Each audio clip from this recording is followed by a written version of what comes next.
જય માતાજી મિત્રો, આજે શનિવાર અને હું મારો પતિ જે પહોંચી ગઈ માતાજી મંદિર દર્શન કરવા માટે. એને હાર આપ્યો, તેને હાર ચડાવી દીધો માતાજીને. ત્યારબાદ પછી બંને આવી જશે સીધા ખેતરમાં. તો એ ખેતરનું વાતાવરણ જોઈ શકો છો, એકદમ આહલાદક વાતાવરણ છે. ત્યારબાદ પછી બંને ઘરે આવી ગયા. ઘરે આવીને મને કે કાકા મને ભૂખ લાગી છે અને મમ્મી કે હું કામમાં છું. તો મેં શું કર્યું, મેં ગેસ ચાલુ કરો.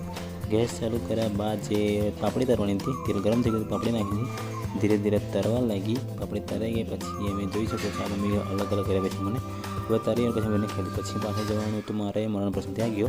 ત્યાં ગયા બાદ પછી પાછો ખેતરમાં આવ્યો બપોરના ટાઈમે, કારણ કે જે ખેતરમાં છે ને જીવાત પડી ગઈ છે. તેના માટે મારે પંપ લઈને દવા છટાવવાની તો આખા મારા બંને ખેતરમાં તે મેં ઇલેક્ટ્રિક પંપ લઈને હું મારો પંપે છાંટી દીધું. છાંટ્યા બાદ પછી છે એમાં પતી ગયું. એટલે ઘરે આવ્યો. બરાબર રાતે મેળો હતો, તો મારી પાણી આવી હતી. તેને લઈને પછી ગયો મેળામાં. એમાં કૂદવું હતું, તે બંને જમ્પિંગ જવાનું કૂદાડ્યા. ત્યારબાદ પછી પાછો ઘરે આવતો રહ્યો. ઘરે આવીને મસ્ત મમ્મીએ રોટલાનું શાક બનાવ્યું હતું. ખાતા ખાતા પિક્ચર જોતા હતા.